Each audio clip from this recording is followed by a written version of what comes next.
This article is from Sanathana Sarathi, published in 1958, titled The Fact About Babaji, Part 2, continued from the previous number. The all-powerful Swami. With these in mind, it is needless laboring much on the point of his, Babaji's omnipotence, for it's almost self-evident. In short, he can transform anything into any other thing, just as has already been mentioned, he can nothing into anything. In other words, it is his will or the sankalpa that is the underlying factor, and all else follow.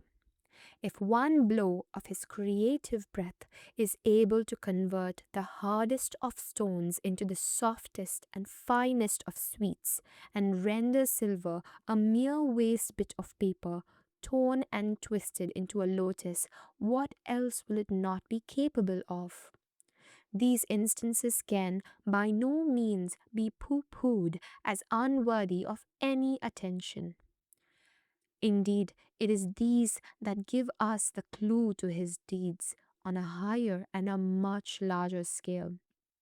Just as a small beam of sunlight is enough to convince us of its magnificent source behind, these bits are there to reveal to us in their own small way the infinitely titanic power which is manufacturing worlds from voids and voids from worlds.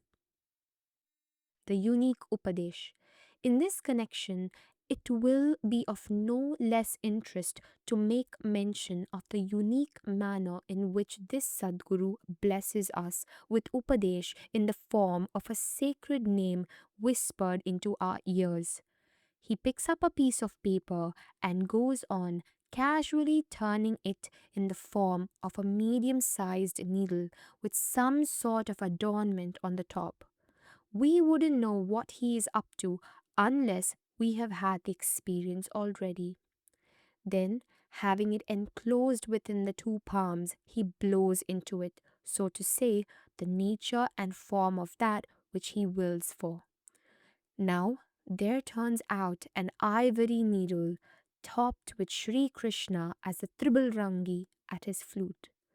With this, he writes on the aspirant's tongue the name that denotes the form he likes most, and then whispers it into his ears. It is all just a sort of tamash for him. Of course, that needle is given to one of the devotees present there, and it can proudly be passed on to his successor as a legacy divine. He is Shiva, the great destroyer.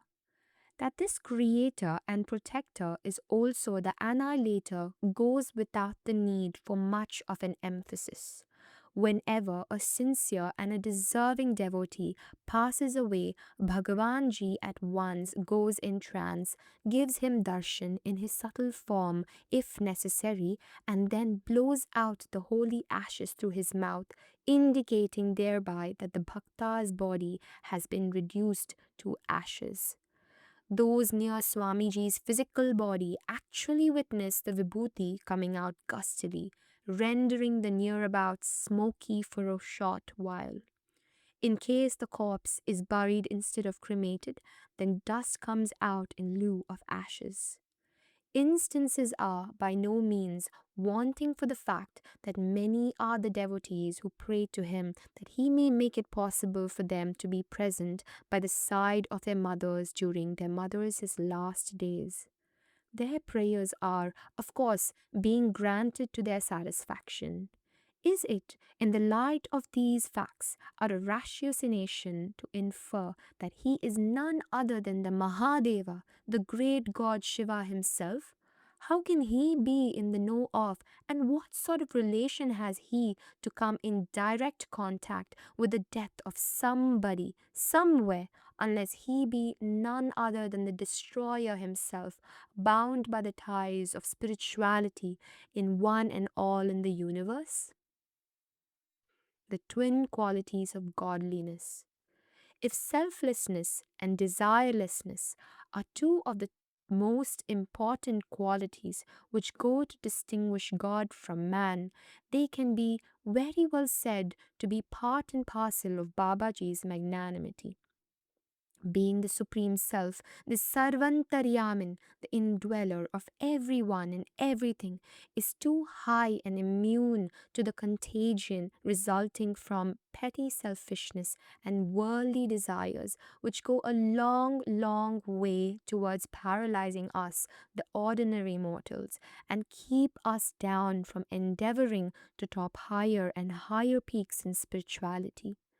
If among desires, Kamini and Kanchana, lust and greed for gold, are the two most dreadful enemies, proving to be Scylla and Charybdis to humanity at large, they have been completely cowed down and enslaved by Sai, the superb master. The first of these fellows, although deadly and satanic to us, fears terribly to raise up its ugly head before him who is an embodiment of the ambrosial nectar, Amrita. Mind you, these are no figurative fibs penned merely to entertain the reader. These words are purely the outcome of personal experience and rational judgment. No, not a word of it is falsely written. And to speak of the latter one, viz., greed for wealth, Mammon is ever in his palms, only too ready to present himself forth at the beck and call of the master. Such being the case, he is no more in need for and after gold than we are after the dust we trample upon every day. A misconception tackled. This very same argument holds good in smashing to pieces another missile misguidedly hurled at him, that of his being partial to men of wealth and position. The men behind, that is, the throwers, are sure to repent and realize as to what height of absurdity they had gone the instant they come to know the truth about him. How can anyone be blind to the yeoman's service that is being rendered to the poor and to the lowly by catering to their different needs, physical and spiritual, through a well equipped, free, and first rate general hospital with 3 doctors, each serving with all his or her heart, and who are really worth their salt, a standard high school facilitating a considerable number of poor children from the vicinity, and of course the mandir, which is serving as a balm, soothing and curing these worldly headaches and pains, bestowing everlasting peace on such of those who take refuge and shelter under its roof. By mandir is not meant merely the stony structure standing erect by the Chitravati. It means and it connotes its indweller, the indwelling resuscitator of dharma. It means the Sanatana dharma itself. He Anata Rakshaka, if you would only begin advertising your noble deeds. No, that you will never do, and rightly so. He feeds himself, he clothes himself by feeding and clothing the poor. And verily, none will go about announcing from housetops, "Hi, hear me once and for all. I am feeding myself, and I am protecting myself," and so on. Indeed, numerous are his sincere devotees who are by no means well off, be it in wealth or in status. If still his visits to the rich homes are questioned, the answer is quite simple. Catch hold of the branch, and the bunches of the individual flowers come along with it. This is the principle on which he acts. If a rich and a powerful person is made into a devotee, all the other dependents will automatically come into the fold. SSSB.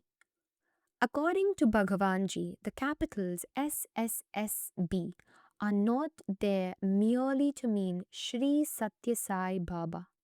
They are also significant in that they imply his main field of activity. Thus, as he has it, S stands for Sangikam, the field of social work. S stands for Samskritikam, the field of culture, music, poetry, etc. S stands for Sanathanam, the field of ancient religion, that is, the spiritual field.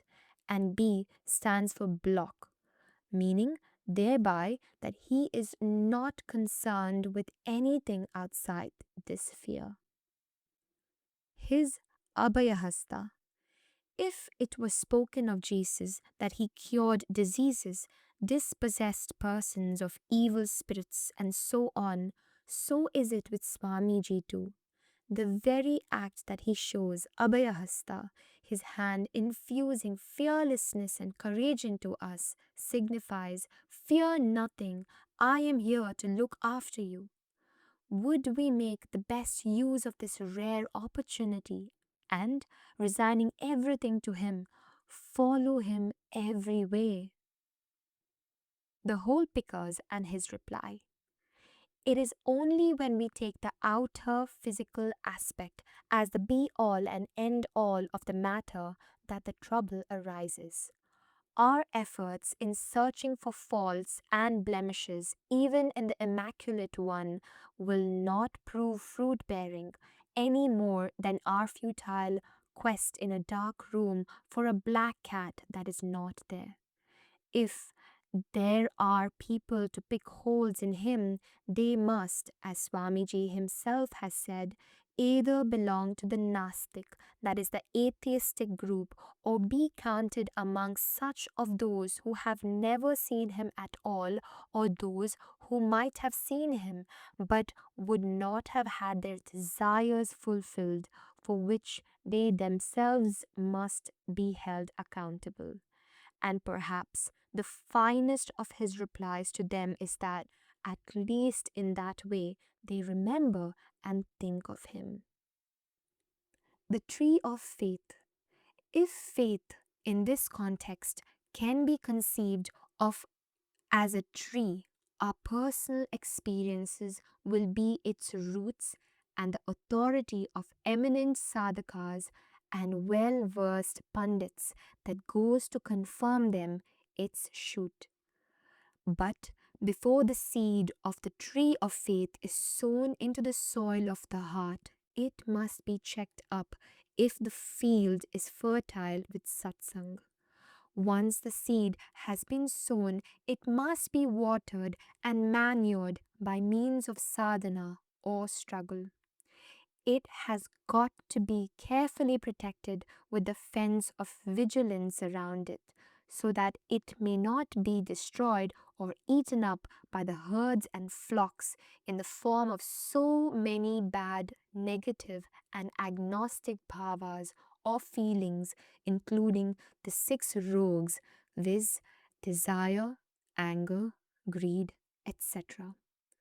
In case the plant diseases such as despair and other weaknesses attack the seedling, then it is that proportionate doses of DDT, that is, the daring do for tree growth and strength, have got to be sprayed onto it.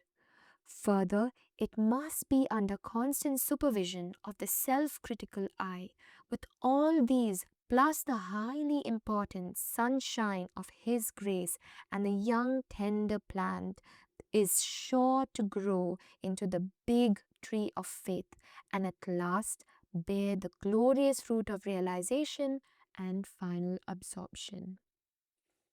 So says Sai, there is no higher and greater truth than me. Whatever be the path you take and follow, all of ye must in the end come to me. Verily, I assure you, will you realize me in the same form of mine. O Lord, pray bless us that the stalk of our faith, which is the mainstay of the lotus of bhakti in us, may grow up from strength to strength until at last the full-blown flower of devotion is held high in all its splendor above this samsara sagara. Raja.